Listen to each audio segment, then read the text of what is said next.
बिस्मिल्लाहिर्रहमानिर्रहीम dear students, मैं उम्मीद करता हूँ आप सब लोग खैरियत से होंगे। Today we are going to discuss our next part of the atomic and nuclear physics lab. और इसके अंदर आज हम जो सबसे पहला हिस्सा जो अगला हिस्सा स्टडी कर रहे हैं उसका पहला पार्ट स्टडी करेंगे और वो है बेसिक्स ऑफ न्यूक्लियर फिजिक्स। अगर आपको हमारे पिछले लेक्चर्स का थोड़ा सा चीज़ें याद हो तो हमने अभी तक दो एक्सपेरिमेंट्स के डिमॉन्स्ट्रेशन देख ली हुई है और उन एक्सपेरिमेंट्स के अंदर जो थ्योरी इस्तेमाल हो रही है हमने उसको पढ़ लिया था। अगर आपको याद हो तो हमने एटॉमिक फिजिक्स के बेसिक्स से स्टार्ट किया था, फिर हमने एटॉमिक मॉडल्स डिस्कस किए, फिर उसके बाद हमने उससे रिलेटेड जो है लेज़र जो है कैसे बनाई जा सकती है इसको पढ़ा, फिर टाइप्स ऑफ लेज़र्स को पढ़ा, फिर लेज़र से रिलेटेड जो प्रैक्टिकल थे वो परफॉर्म किए हमने।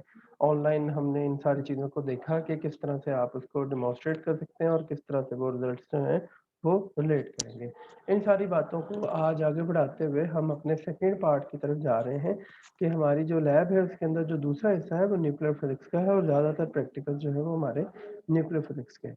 तो उन प्रैक्टिकल को स्टार्ट करने से पहले हम बेसिकली न्यूक्लियर फिजिक्स के कुछ बेसिक फंडामेंटल कॉन्सेप्ट्स को रिवाइज करेंगे जो कि हमारी लैब के अंदर आपको जानना ज़रूरी है। तो उस हवाले से हमारा ये पहला पार्ट होगा आज का लेक्चर और इसके अंदर हम इस बेसिक्स को पढ़ेंगे। सबसे पहले हम समझने की कोशिश करेंगे कि न्यूक्लियस क्या है और फिर उसके बाद उसकी फर्दर जो कैरेक्टरिस्टिक्स प्रॉपर्टीज इन सारी चीज़ों पर डिस्कशन करेंगे। So this topic is related to our course Atomic and Nuclear Physics Lab course PHY 512 MSc Physics second semester Spring 2021. So in the last lecture, we have talked about the two experiments. In the first experiment, we determined the wavelength of laser light by using diffraction grating. And then the second, we discussed the basics of, you can say, the condition of our diffraction. और फिर हमने determine the size of object by diffraction of laser light के ऊपर discussion की थी। और इन सारी चीज़ों को कंक्लूड करने के बाद हमारा जो पहला पार्ट है लैब का वो कवर हो चुका हुआ है। अब जो है हम सेकंड और मेजर पार्ट की तरफ जा रहे हैं जिसके अंदर हम ज़्यादातर न्यूक्लियर फिजिक्स की बात करेंगे। तो उस हवाले से हम सबसे पहले बेसिक्स पढ़ेंगे कि न्यूक्लियस क्या है और वो किस तरह से फॉर्म कर रहा है, उसकी कौन कौन सी बुनियादी खसूसियात हैं। फिर उसकी क्लासिफिकेशन ऑफ न्यूक्लियस के ऊपर बात करेंगे कि जब हमारे पास डिफरेंट न्यूक्लाई मौजूद होंगे तो हमने कैटेगराइज कैसे करना है, कितनी इकसाम के न्यूक्लाई हो सकते हैं और वो किस तरह से कैटेगराइज किए जाएंगे। तीसरा इंपॉर्टेंट पार्ट है प्रॉपर्टीज ऑफ न्यूक्लियस कि हमारे पास जो न्यूक्लियस है कौन सी बुनियादी खसूसियात हैं जो हमें किसी भी न्यूक्लियस के बारे में जानना ज़रूरी है और उनके ऊपर डिस्कशन करेंगे। At the end we will discuss about the binding energy of the nucleus. आप सब लोग जानते हैं कि जो न्यूक्लियस है वो प्रोटॉन न्यूट्रॉन वगैरह से मिलकर बना हुआ है, तो इसको जो बनाने वाली कुव्वत है वो एनर्जी कहाँ से आ रही है, इसको हम बाइंडिंग एनर्जी बोलते हैं और इसके ऊपर डिस्कशन करेंगे।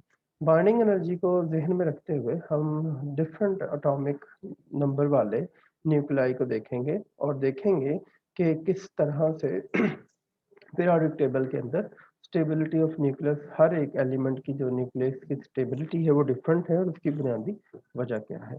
और तो इन सारी चीज़ों को हम डिस्कस करने की कोशिश करेंगे। आइए अब हम सबसे पहले इसको समझते हैं कि हमारे पास जो है ये न्यूक्लियर फिजिक्स क्या है और वो किस तरह से काम करती है। तो उस वाले से आप यहाँ पे देख सकते हैं कि हमारे पास यहाँ पे जो सिचुएशन है इसके अंदर है कि हमारे पास जो सबसे पहला पार्ट है वो न्यूक्लियर फिजिक्स का है और ये वाला हिस्सा जो है हमने अपनी बुक से लिया हुआ है वो आपको शेयर हो जाएगी। इसके पहले पार्ट के अंदर हम ये समझने की कोशिश कर रहे हैं कि इसका इंट्रोडक्शन क्या है, न्यूक्लियस किसने डिस्कवर किया है और ऑल दीज थिंग्स। तो डिस्कवरी ऑफ न्यूक्लियस के हिसाब से आपने पहले ही एटॉमिक स्ट्रक्चर के अंदर ये पढ़ लिया हुआ था कि रदरफोर्ड ने एक्सपेरिमेंट परफॉर्म किया था जिसके अंदर नतीजे के अंदर आपके पास यहाँ पे जो है इसकी डिस्कवरी हुई थी। तो दैट वाज हैपन इन 1911 जिसके अंदर आपके पास Rutherford was the first person जिसने अल्फा पार्टिकल्स की बम्बार्डमेंट करते हुए गोल्ड फॉइल के ऊपर जो है ये प्रूव कर दिया था कि आपके पास जो है एक ऐसा डेंस हिस्सा मौजूद है एटम के अंदर जो कि ज़्यादातर जो है वो हाईली कंसंट्रेटेड है, पॉजिटिव चार्ज है इसके ऊपर और इन सारी चीज़ों के ऊपर डिपेंडेंट हो, जबकि जो एटम का बाकी हिस्सा है वो सारे का सारा क्या है, खाली है और इसको उसने न्यूक्लियस का नाम दिया था। एट दैट टाइम हमने फिर फर्दर जो है वो फिर में कहा था कि एटॉमिक न्यूक्लियाई जो होते हैं they are made of further जो है composites of proton and the neutron. तो यहाँ पे भी आप देख सकते हैं इन्होंने ब्लू वाले जो है वो न्यूट्रॉन शो किए हैं और येलो वाले जो है प्रोटॉन है, और ये आपके पास जो है इलेक्ट्रोमैग्नेटिक फील्ड्स हैं। और एक प्रोटॉन हो या न्यूट्रॉन हो, इनको फर्दर जो है ये क्वार्क से मिलके बने होते हैं, और इनको इनके जो है फील्ड जो होता है that is called the strong field होता है। और इन सारी बातों को हम पहले भी जानते हैं। आप ये भी जानते हैं कि एक प्रोटॉन है जिसके ऊपर पॉजिटिव चार्ज होता है, न्यूट्रॉन है जिसके ऊपर जीरो चार्ज होता है। और प्रोटॉन और न्यूट्रॉन मिलके एक टोटल ओवरऑल एक पॉजिटिव शक्ल का ओवरऑल एक ऑलमोस्ट यू कैन से कि एक बुनियादी मेजर पार्ट बनाते हैं एटम का, जिसको हम न्यूक्लियस कहते हैं। ये न्यूक्लियस की जो शेप है ये वेरी कर सकती है। जनरली तौर पे अभी तक हमने स्फेरिकल फॉर्म पढ़ी हुई है कि एक बॉल की तरह का डेंस बॉल है, और ये इसके मुताबिक जो है अपनी जो है कैरेक्टरिस्टिक्स रखता है। अगर इस हवाले से देखा जाए तो हम किसी भी न्यूक्लियस को रिप्रेजेंट करने का एक ख़ास तरीका है, उसको समझ सकते हैं कि आपके पास जो है किसी भी न्यूक्लियस के अंदर मौजूद proton and the neutron are called considered to be the different charge states of the same sample particle and which is called the nucleus। तो प्रोटॉन और न्यूट्रॉन को मिल जो कलेक्टिवली बोला जाता है it is called the nucleus बोला जाता है। तो ज़्यादातर हम जब न्यूक्लियर फिजिक्स की बात करेंगे तो हम ज़्यादातर जो वर्डिंग यूज़ करेंगे प्रोटॉन और न्यूट्रॉन के लिए हम उसको न्यूक्लियस का नाम देंगे। So actually nucleus is basically the sum of you can say proton plus neutron. तो इन दोनों का जो मजमूआ है it is called the nucleus. और उस हवाले से किसी भी हम न्यूक्लियस के बुनियादी हिस्सों को रिप्रेजेंट करने के लिए नंबर ऑफ प्रोटॉन और उसके कुछ खास तरह की कैरेक्टरिस्टिक्स को जानते हैं, फिर इसको हम रिप्रेजेंट करते हैं। जिस तरह से यहाँ पे आप डिफाइन कर सकते हैं कि a specificity of the nucleus known as the nuclei it represented the you can say schematically। आप देख सकते हैं कि अगर आपने किसी न्यूक्लियस के बारे में लिखना है तो न्यूक्लियस के हिसाब से आपको दो चीज़ें जानना जरूरी है, नंबर ऑफ न्यूक्लियॉन्स कितने हैं उसके, और यू कैन से कि इसके अंदर मौजूद जो है वो पॉजिटिव चार्ज वाले एलिमेंट्स जिसे हम एटॉमिक नंबर कहते हैं वो क्या है। तो जो नंबर ऑफ न्यूट्रॉन्स हैं इसको एन से रिप्रेजेंट किया जाता है, और जब जो आपके पास नंबर ऑफ आपके पास एटॉमिक नंबर है या यू कैन से कि नंबर ऑफ प्रोटॉन्स कह लें या नंबर एटॉमिक नंबर है it is represented by the Z. और ओवरऑल तौर पे जो मैथ नंबर होगा it is represented by the A. तो ये तीन सिंबल्स हैं जिनका आपको पता होना चाहिए, ए जी एंड एन। ए जो है actually is the sum of Z plus N, ये इन दोनों का सम कहलाता है। जी जो है actually this is basically the atomic number है, you can say the charge number. तो ये किसी भी न्यूक्लियस के अंदर उसका जो एटॉमिक नंबर होता है या नंबर ऑफ प्रोटॉन्स है वो जी कहलाते हैं। एन क्या है, it's basically the N for stand for neutron.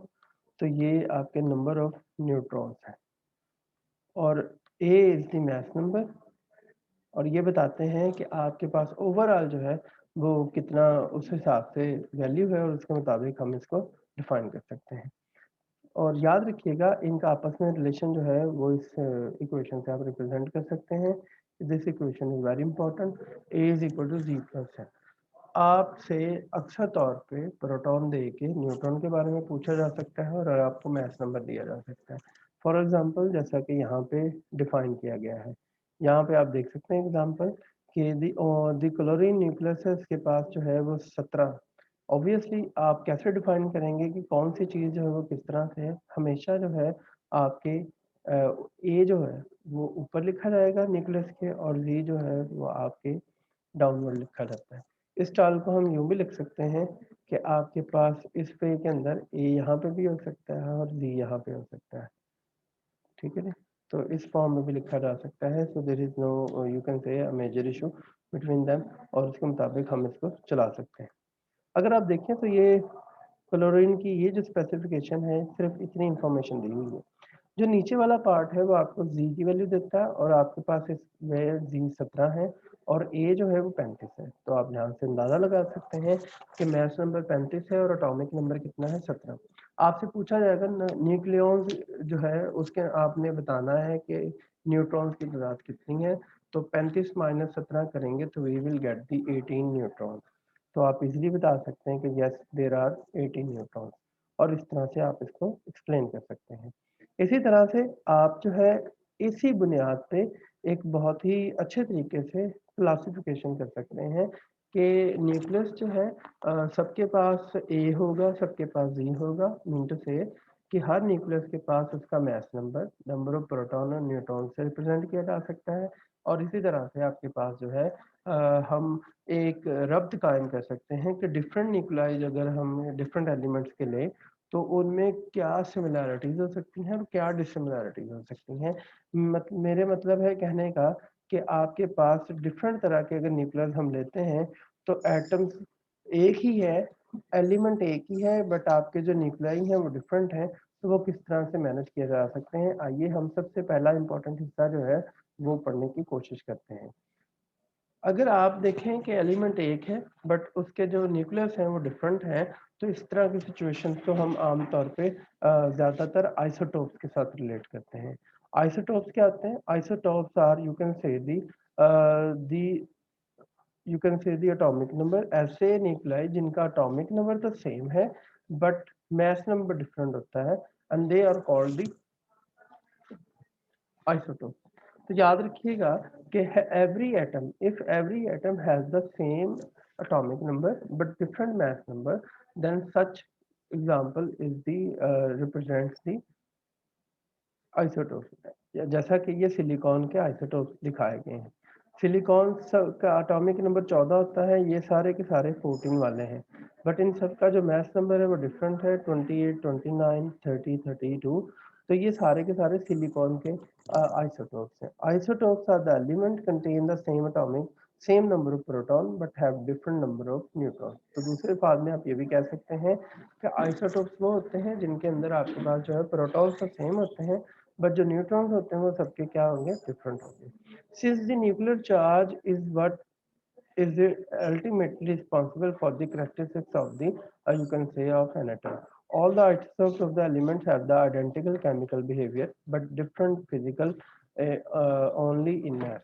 So you can see here कि यहाँ पे दो हिस्से हैं इस सिचुएशन को समझने के लिए। ये जो ऊपर वाला हिस्सा है actually it's basically the you can say the overall behaviour of the nucleus, जबकि जो नीचे वाला हिस्सा है it's basically behaviour which associated with the chemical properties of the element. तो ये जो अगर एक कोई एक्स एलिमेंट है तो न्यूक्लियस की इंफॉर्मेशन ए देता है और जी जो है वो आपको इसके केमिकल बिहेवियर की इंफॉर्मेशन दे रहा है। तो in this way we can understand that कि ये किस तरह से काम करता है।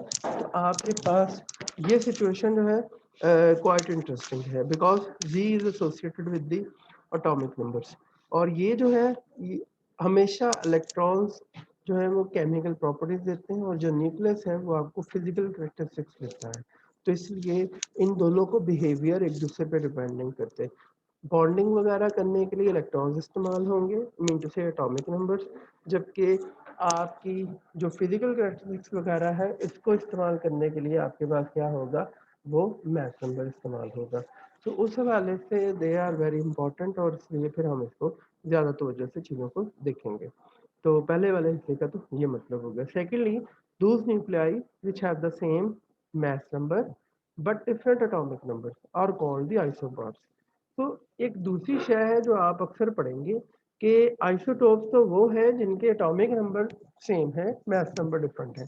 अगर इससे उल्ट हो जाए कि मास नंबर जो है वो सेम हो जाए, एटॉमिक नंबर डिफरेंट हो जाए, तो इस तरह के न्यूक्लियाइज को हम क्या कहेंगे, such nuclei are called the isobars. As you can see here oxygen क्या न्यूक्लियाई है, उसका 8 एटॉमिक नंबर है, 16 उसका मास नंबर। नाइट्रोजन है, उसका 7 एटॉमिक नंबर है, 16 मास नंबर है। अब इस सिचुएशन के अंदर ए जो है और A1 पहले एलिमेंट का मास नंबर दूसरे एलिमेंट के बराबर है, जबकि जो Z1 है atomic number of first element is not equal to the second element. तो इस सिचुएशन को हम क्या कहते हैं कि ये आइसोबार्स है, और आइसोबार जो है हमेशा डिफरेंट एलिमेंट्स के होंगे और इनकी जो फिजिकल और केमिकल प्रॉपर्टीज हैं वो टोटली डिफरेंट होंगी। जबकि आइसोटोप की केमिकल प्रॉपर्टीज सेम होती हैं, फिजिकल प्रॉपर्टीज डिफरेंट होंगी। तीसरी सिचुएशन देखते हैं कि जो कि जिसके अंदर न्यूक्लियाई है with N equal number of neutron that is with the same N are called isotones. तो देयर इज अ डिफरेंस कि आपके पास अगर नंबर ऑफ प्रोटॉन सेम है तो वो आइसोटोप्स है। अगर उनके number of you can say कि आपके पास मैस नंबर सेम है तो दे आर आइसोबार्स। अगर उनके नंबर ऑफ न्यूट्रॉन सेम है तो they will be called as isotones. so as you can see here the carbon 14 है, नाइट्रोजन 15 है, इसी तरह से ऑक्सीजन 16 है। इन सब के अंदर जो है न्यूट्रॉन्स कितने हैं, 8 है। तो हम इन सब को आइसोटोन्स कह सकते हैं। इसी तरह से चौथी है अहम खूबी और क्लासिफिकेशन के हवाले से, that is the they are there are atoms which have the same Z and same A but different from one another in their nuclear energy states and exhibit differences in their internal structure. These nuclei are distinguished by their different lifetime. Such nuclei are called isomers nuclei or you can say simply isomers. तो चौथी जो type है it is called the isomers. Isomers में क्या होगा कि इसके अंदर आपके पास एटम्स हैं जिनका सेम एटॉमिक नंबर और सेम मास नंबर होगा, बट उनकी आपस में जो एनर्जी स्टेट्स वगैरह है वो डिफरेंट होगी। तो तब हम उसको क्या कहते हैं, आइसोमर्स कहेंगे। और उनकी एनर्जी स्टेट जो है वो डिफरेंट बिहेवियर शो करेगा, उनका इंटरनल स्ट्रक्चर अलग होगा और उसके जो न्यूक्लियाई हैं वो एक दूसरे से उनकी लाइफ टाइम का भी फर्क होगा, मीन टू से डिके रेट का डिफरेंस होगा। तो आप उसको फिर आइसोमर्स के नाम से जानेंगे। पांचवा है दैट इज द कि ये वो न्यूक्लियाई के बारे में होगा having the same mass number. इनका ए तो सेम है but with the proton and the neutron number interchange. ये ऐसी सिचुएशन है जो एक दूसरे के रिवर्स हो सकती है। So that is the number of proton in one equal to the number of neutron in the other is called the mirror nuclei. तो जो पांचवा हिस्सा है वो है मिरर न्यूक्लियाई का। तो ऐसे न्यूक्लियाई भी हो सकते हैं जो एक दूसरे के यू कैन से मिरर हो। मीन टू से जब आप किसी भी आईने के सामने खड़े होते हैं तो आपका जो दायां बाजू है वो बायां हो जाता है और बाएं वाला जो है वो दायां रिफ्लेक्शन की वजह से ये रिप्रेजेंट होता है। इन द सेम वे इसमें यही कहना चाह रहे हैं कि वो कि अगर आपके पास A1 है तो वो दूसरे का क्या होगा, Z1 होगा। और अगर सॉरी Z2 होगा। और अगर आपका Z1 है एटॉमिक नंबर्स तो वो उसके क्या होंगे, मैस नंबर्स होंगे। अगर ऐसी सिचुएशन है और ये एक दूसरे के साथ इस तरह से रिलेट हो जाते हैं तो हम इसे मिरर न्यूक्लियाई कहते हैं। तो ये बेरिलियम है, इसके 4 एटॉमिक प्रोटॉन है और 3 न्यूट्रॉन है। और यहाँ पे लिथियम है, इसके 3 प्रोटॉन है और 4 न्यूट्रॉन है। तो आप कह सकते हैं कि लिथियम और बेरिलियम एक दूसरे के क्या है, मिरर न्यूक्लियाई है। और इस तरह से हम इसको डिफाइन कर सकते हैं। ओके जी। तो there are some basic parts of you can say कि ये किस तरह से आपके पास जो है क्लासिफिकेशन ऑफ न्यूक्लियाई काम करती है और उसके मुताबिक जो है हम किस तरह से इसको डिफाइन कर सकते हैं। हमारा जो नेक्स्ट पार्ट है वो है general properties of the nuclei का। तो उस हवाले से आपके पास जो है कि ये किस तरह से जनरल प्रॉपर्टीज के हिसाब से डिफाइन किया जा सकता है। तो the first of all the first part जो है वो है आपके पास साइज ऑफ द न्यूक्लियस का। आइए सबसे पहले इसको पढ़ने की कोशिश करते हैं कि आप किसी न्यूक्लियस के साइज को कैसे डिफाइन कर सकते हैं। जैसा कि रदरफोर्ड के काम में बताया गया था कि Rutherford work on the scattering of the alpha particle showed that the mean radius of the atomic nucleus is the order of 10⁻⁻14 to 10⁻⁻15। और इसको आमतौर पे हम फर्मी कहते हैं 10⁻⁻15 को।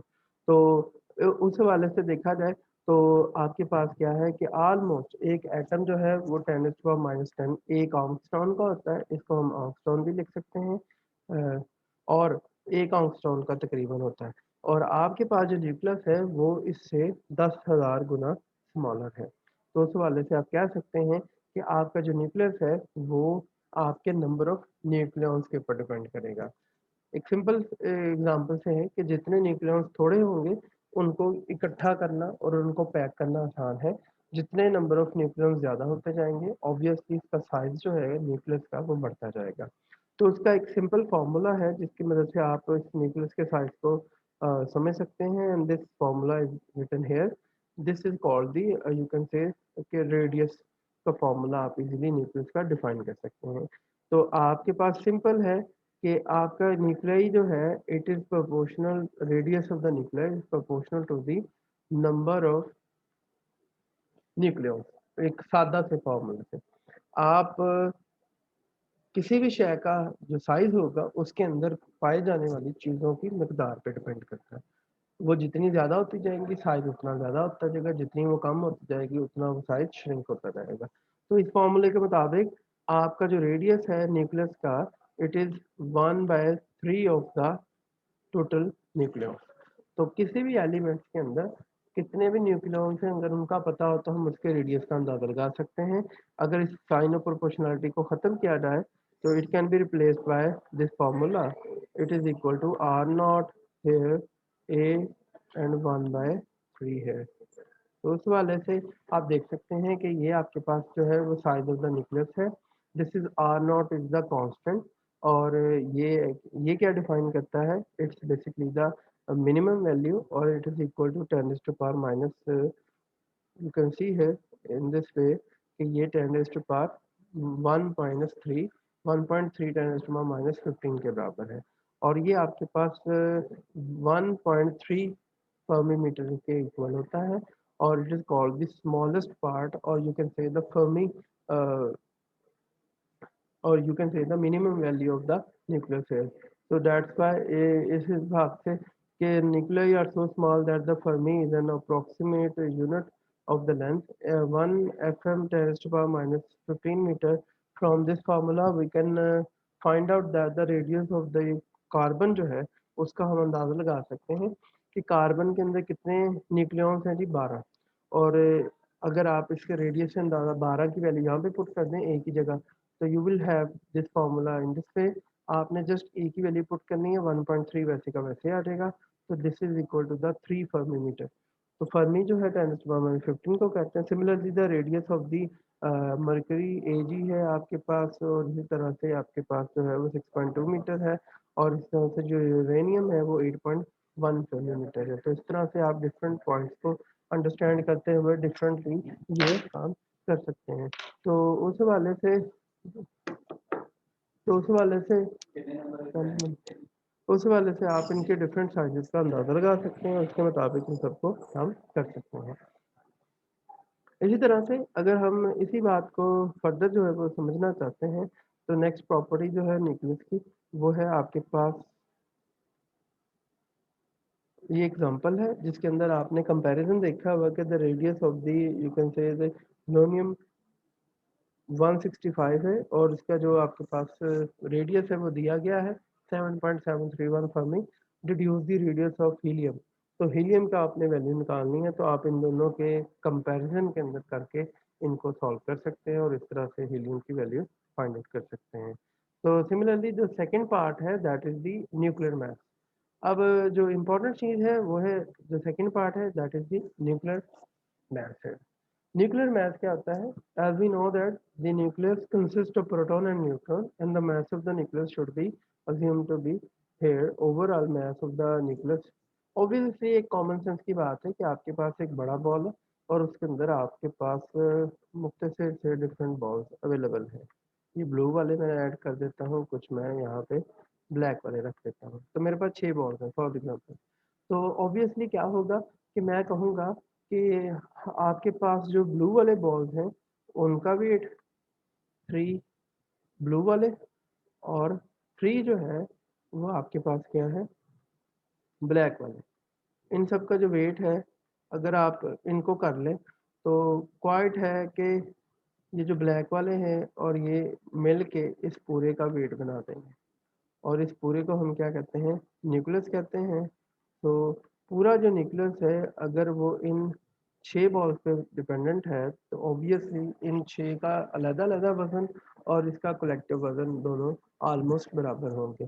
तो हम इस टेक्निक के साथ इसको समझने की कोशिश करेंगे। तो इसके अंदर इन्होंने यही किया, अज्यूम कर लें कि जो न्यूक्लियर मास है वो बराबर है z is basically the mass, z is basically the atomic number, और आपके पास क्या है जी, mp is basically the proton, और ये mass ऑफ प्रोटॉन है, और ये आपके पास n is the number of neutrons multiply by the mass of neutron.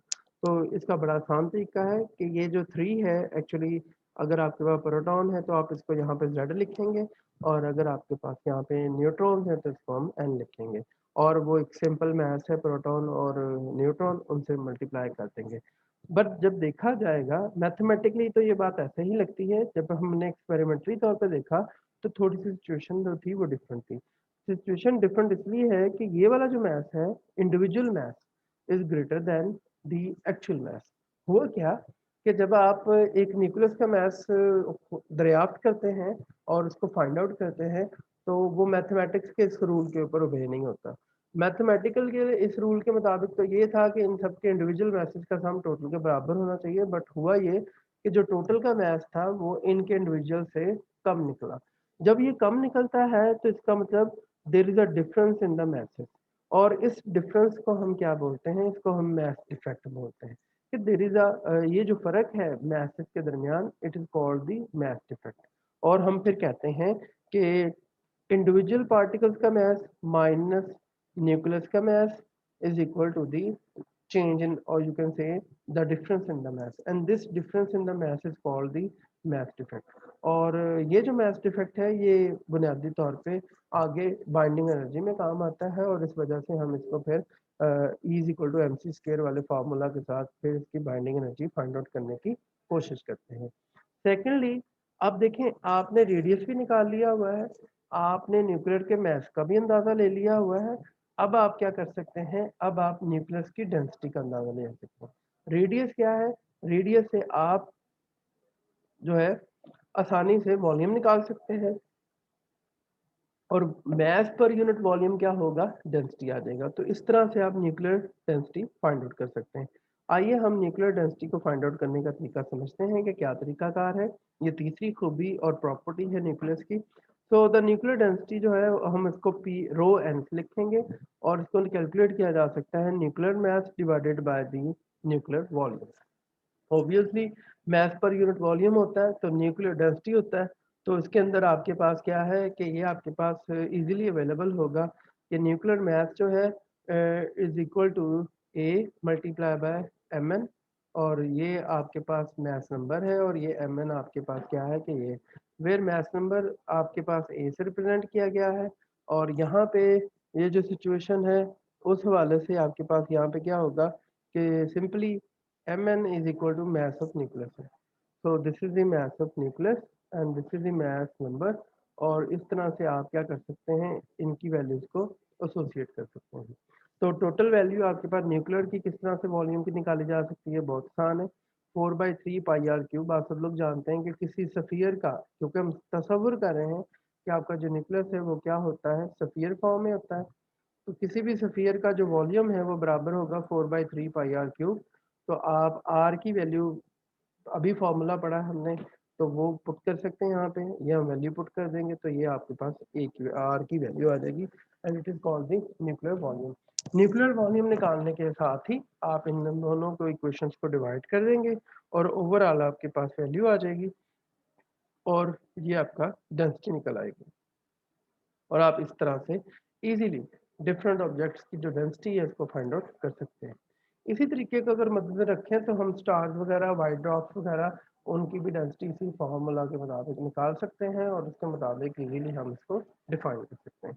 High value of the density of the nuclear, this is show that the nuclear matter is an extremely compressed state. Certain star white dwarfs are composed of atoms whose electron shells are collapsed owing to enormous।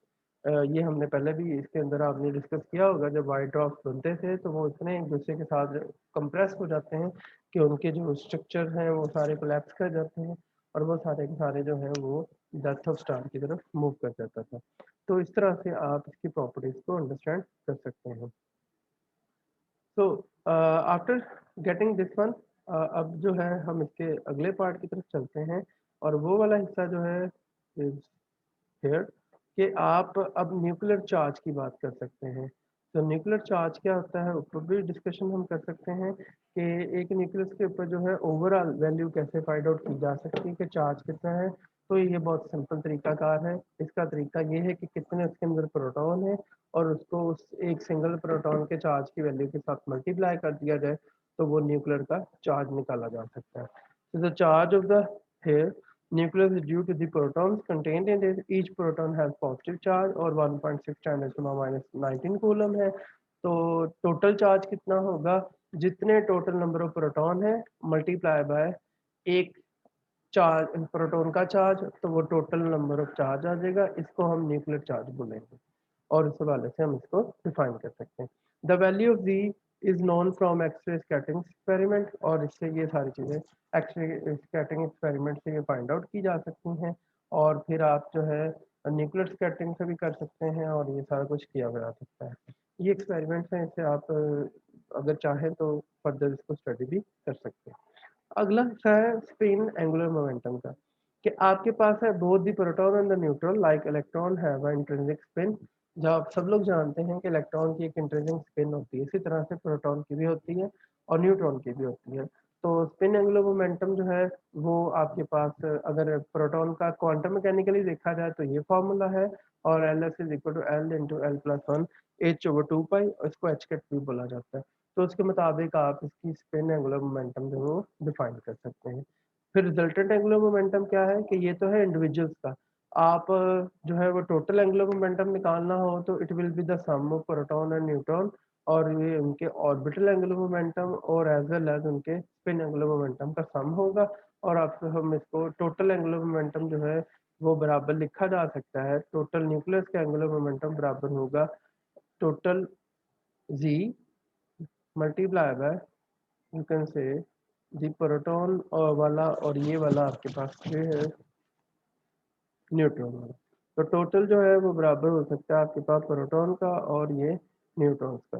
तो total angular momentum of the nucleus जो मैं small N से लिख रहा हूँ ताकि clear हो जाए। तो ये आपके पास क्या है इसके बराबर होगा और ये इसकी न्यूक्लियर स्पिन कहलाएगी। और ये न्यूक्लियर स्पिन जो है वो ज़्यादातर एमआरआई वगैरह के अंदर इस्तेमाल होती है जिसके अंदर हम न्यूक्लियर मैग्नेटिक रेजोनेंस इमेजिंग वगैरह इन सारी टेक्निक्स को भी पढ़ने की कोशिश करते हैं। इन द सेम वे जो नेक्स्ट हिस्सा है वो है आपके पास न्यूक्लियर मैग्नेटिक डाइपोल मोमेंट।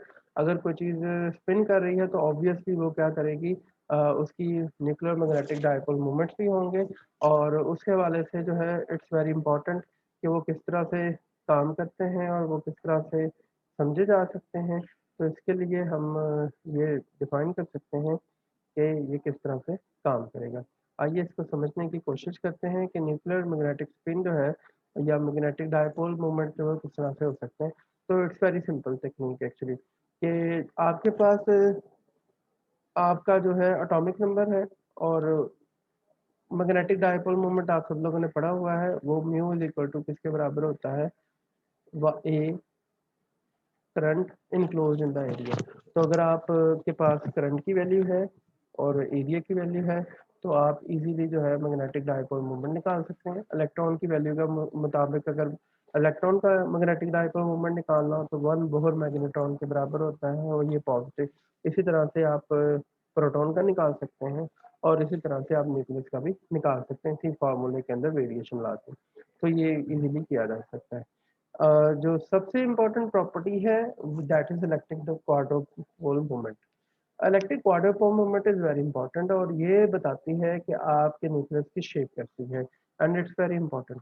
और ज़्यादातर जो है हम न्यूक्लियस को लेते तो स्फेरिकल ही है बट इलेक्ट्रिक क्वाड्रोपोल मूवमेंट जो है इट विल डिफाइन दैट कि आइदर ये आपके पास जो है किस शेप का है।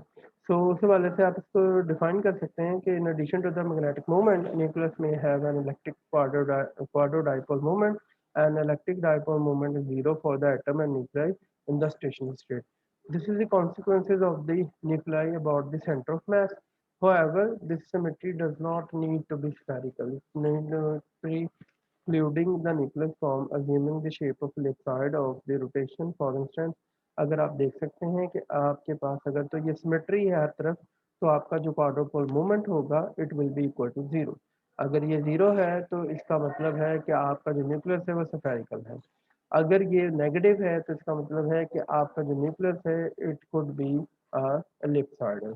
और इसी तरह से आपके पास अगर ये पॉजिटिव है तो it could be in a different way. तो उस हवाले से आपके ये शेप्स जो हैं डिफाइन करनी है कि आपका ये जो फॉर्मूला है इलेक्ट्रिक क्वाड्रोपोल मूवमेंट का, इसकी वैल्यू जो है चेंज हो रही है, either it is 0, it is negative here, और ये आपके पास क्या है, पॉजिटिव है। तो आइदर इट इज पॉजिटिव और नेगेटिव, तो उसी वजह से इसकी फॉर्मेशन और इसकी सारी डिस्ट्रीब्यूशन चेंज होती है। तो यू कैन सी हियर कि ये स्फेरिकल सिमेट्री होगी तो ये 0 होगा, अदरवाइज ये आपके पास क्या होगा कि ये आपके पास पॉजिटिव होगा तो ये एलिप्सॉइडल डिस्ट्रीब्यूशन वगैरह और इस तरह से ये बिहेव करेगा। तो इस तरह से हम इसको डिफाइन कर सकते हैं, इसको समझ सकते हैं कि ये किस तरह से हमें शेप के बारे में इंफॉर्मेशन दे रहा है। After getting the information about the shape, now come up with the last definition of the binding energy. तो बाइंडिंग एनर्जी क्या है इस सेंस के अंदर, वो है आपके पास, आप सब लोगों ने ये बात पहले पढ़ी हुई है, मुझे आई थिंक रिपीट करने की ज़रूरत नहीं है। But binding energy is that energy which required to bind the nucleus in the form of proton and neutron, और इसको हम मैस डिफेक्ट के साथ रिलेट करते हैं। As you can see here in this figure कि अलग-अलग न्यूक्लियॉन्स का मास जो है वो ज़्यादा है, और न्यूक्लियस जब बन जाता है तो उसका मास क्या होता है, थोड़ा होता है। ये जो फ़र्क है ये बता रहा है कि ये जो एक्स्ट्रा एनर्जी यहाँ पे लूज़ हो गई है हमारे पास मास है, एक्चुअली वो मास जो है वो कन्वर्ट हो गया इन द फॉर्म ऑफ एनर्जी, और इसको हम डेल्टा एम के साथ सी स्क्वायर से मल्टीप्लाई कराएं तो it is called the binding energy of the nucleus. और ये जो binding energy of the nucleus है वो स्टेबिलिटी ऑफ द न्यूक्लियस के अंदर बहुत ज़्यादा अहम किरदार अदा करती है। Binding energy of the nucleus को हम इस तरह से भी डिफाइन कर सकते हैं कि ये वो एनर्जी है जो न्यूक्लियस को तोड़ने के लिए चाहिए आपको मिनिमम, और इसका जो फॉर्मूला है, इसकी वैल्यू है किस तरह से डिफाइन हो सकती है, ये मास डिफेक्ट की वैल्यू, अलग-अलग नंबर ऑफ प्रोटॉन न्यूट्रॉन का masses minus total mass multiply by C square. अगर ये बाइंडिंग एनर्जी जो है वो पॉजिटिव है तो आपका न्यूक्लियस क्या है, स्टेबल, और energy must be supplied from the outside to disrupt into the constituent. अगर आपकी एनर्जी जो है नेगेटिव है तो आपका जो न्यूक्लियस है वो अनस्टेबल है, और वो अपने आप ही एनर्जी जो है वो उसकी खत्म हो जाएगी, वो अपने आप को खुद ही तोड़ लेगा। तो आप यहाँ पे इस सिंपल एक्सपेरिमेंट से भी ये चीज़ समझ सकते हैं कि जो बॉन्डिंग एनर्जी है वो किस तरह से काम करती है, और उसके हवाले से ये किस तरह से डिफाइन किया जा सकता है। तो इसी तरह से अ, ये हमारी आज की डिस्कशन थी जी। तो मैं उम्मीद करता हूँ कि आपको ये समझ आया होगा। इंशाल्लाह नेक्स्ट लेक्चर के अंदर हम बेसिक्स ऑफ न्यूक्लियर फोर्सेस और मॉडल ऑफ न्यूक्लियर फोर्सेस के ऊपर बात करेंगे। अगर आपको कोई सवाल हो तो आप हमारा interactive session, zoom meeting, WhatsApp group और यूट्यूब कमेंट सेक्शन को ज्वाइन कर सकते हैं। अपना सब लोग ख्याल रखिएगा जी। अल्लाह हाफिज़।